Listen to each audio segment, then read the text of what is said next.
Hi, everybody. We're on to finding the surface area of our final shape of the year, a sphere. So I'm going to show you a little video where you can see what the formula is for finding the surface area of a sphere. So I have it playing back at double speed, so it'll be a little bit faster than what the video is. So this person's tracing an orange, a little cutie, and just tracing a bunch of circles with the same radius as the cutie. So the cutie is a sphere because it's a 3D shape, but he's making a bunch of two-dimensional circles with the same radius. Then in a minute, he's about to peel the cutie, and we want to see how many circles we think one spherical cutie is going to fit into. So make your guesses, and then he's going to start peeling and just filling up all the circles with the orange peel. Obviously, this isn't going to be very exact unless you cut it into a bajillion teeny tiny little pieces. But by the time he's done, we'll have a pretty good sense of how many circles it fills up. So he's on his second circle right now. It looks like he still has a lot of peel left. So revise your guesses if necessary.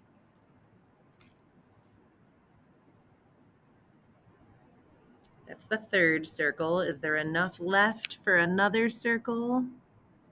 Looks like there is, but I think we're getting to the end of the peel.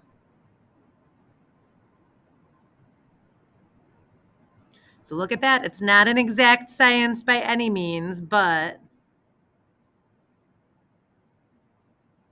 it looks pretty close to filling up 4 circles. So you should be asking yourself, if a spherical orange peel takes 4 circles to fill up, then what's the formula for the surface area of a sphere?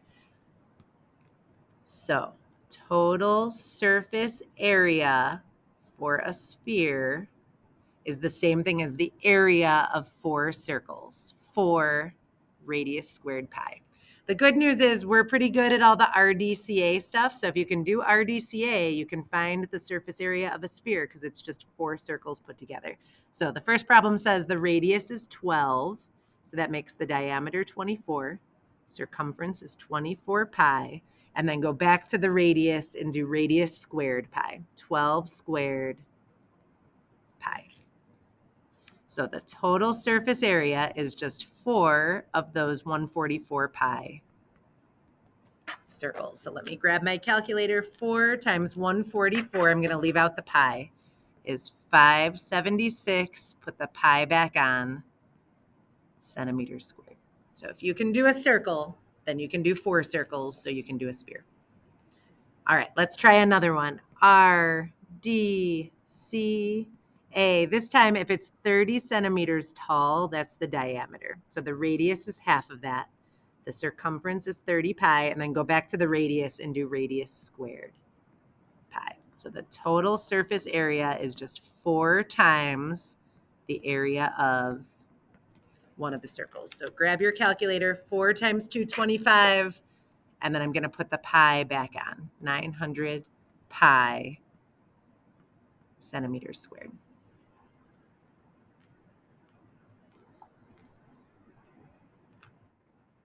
All right, let's try the next one. What if instead of a full sphere, what if it is a hemisphere? Well, let's start the same way, RDCA.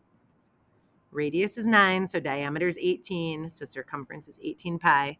Go back to the radius, 9 squared pi for the area. This one's kind of interesting because you might say to yourself, if the total surface area of a sphere is 4 radius squared pi, then you might think that the total surface area for a hemisphere would be half of that, 2 radius squared pi. But there's still this other circle that ends up showing when you cut the sphere in half. So you actually have to add on another circle, another radius squared pi.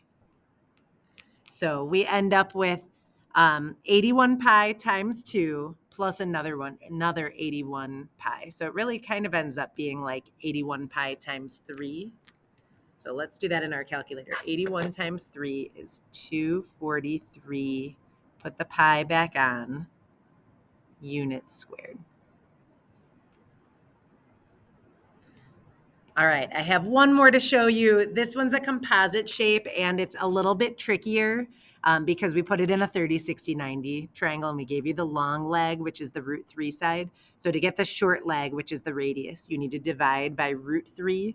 So the shortcut that we've learned to do that is divide by 3 and put a root 3 on it. Double the short leg to get the hypotenuse. So for the RDCA, we're actually going to have 3 root 3 for the radius, which seems tricky, but it's not actually that hard to double that. The circumference is 6 root 3 pi. A lot of times you'll see the pi written in front of the root 3, just so that it doesn't look like it's under the radical. And then we have to do radius squared pi. So remember, when you square 3 root 3, you have to square the 3 and the root 3. So you get 9 times 3 is 27 pi. All right, so as far as our shapes, we have the surface area of the hemisphere. We don't have the extra circle this time because it's being covered up. So we really just need to do 2 times 24 pi. That's for the surface area of the hemisphere. Oh, I meant 27 pi. 2 times 27 pi. Then we have this sector for this cone. So if you remember, we want to use the circumference and we want to use the slant height. So that's 6 root 3. So the area of the sector is base times height divided by 2. So 6 root 3 times 6 root 3 is 36 times 3, which is 108, divided by 2, which is coincidentally also 54 pi. So the total surface area for the ice cream cone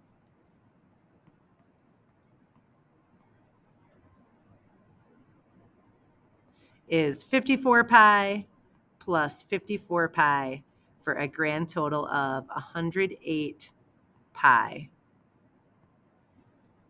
meters squared. I'm seeing now it's ice cream cone in quotes because a 9-meter height would be a giant ice cream cone. So it's ice cream cone shaped, but not actually an ice cream cone. All right. Let me know if you have any questions. This should be enough practice to help you with quarter 4 homework 9 about spheres.